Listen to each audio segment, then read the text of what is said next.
הבוקר חיסלנו את עלי לריג'אני. עלי לריג'אני זה הבוס של משמרות המהפכה, שזה חבורת הגנגסטרים שמנהלת בפועל את איראן. אנחנו חיסלנו לצידו גם את מפקד הבסיס, זה העוזרים של הגנגסטרים, שהם מפיצים טרור ברחובות טהרן וערים אחרות של איראן נגד האוכלוסייה. גם שם אנחנו פועלים מהאוויר עם מטוסים של חיל האוויר, עם כטב"מים, וגם שם פועלים.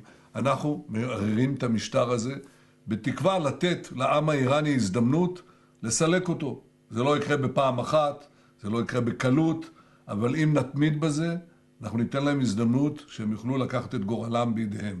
במקביל אנחנו עוזרים לידידינו האמריקנים במפרץ. אני שוחחתי ארוכות עם הנשיא טראמפ אתמול בנושא הזה.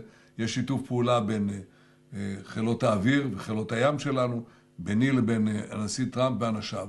אנחנו נעזור גם בהתקפות עקיפות שמייצרות לחץ אדיר על המשטר האיראני, וגם בפעולות ישירות.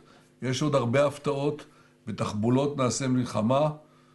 אנחנו לא נחשוף את כל התחבולות כאן, אבל אמרתי לכם, רבות המה.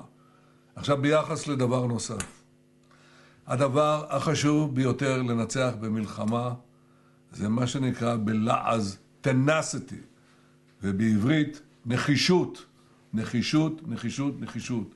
נחישות של המנהיגים, נחישות של המפקדים, נחישות של העם.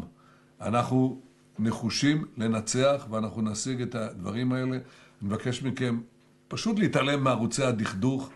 אנחנו בהישגים היסטוריים. אנחנו בעזרת השם הגענו למצב שאחרי ה7 באוקטובר שהיינו בעברי פי פחת, אנחנו עכשיו מעצמה אדירה, כמעט עולמית, עם הידידה שהיא המעצמה העולמית, נלחמים שכם אל שכם. זה כבר הישג אדיר מול כל האיומים שיבואו עלינו. לאיזה מדינה עוד יש את היכולות הללו? כולן מותקפות כאן. למי יש את העוצמות האלה שלנו? של הבריתות, של צה"ל, של חיל האוויר ושל עם חזק. אז יישארו חזקים. ואני רוצה להגיד לכם, אנחנו גם נעזור לכם. כל מה שקשור בפיצויים, הנחיתי להציג לכם את המתווה וגם להגדיל את המתווה, גם לעזור לצפון וגם לעזור לכל מי שצריך, כפי שעשינו כבר בעבר בעמק לביא, כפי שעשינו קודם לכן בקורונה, נעשה את זה ביתר שאת הפעם.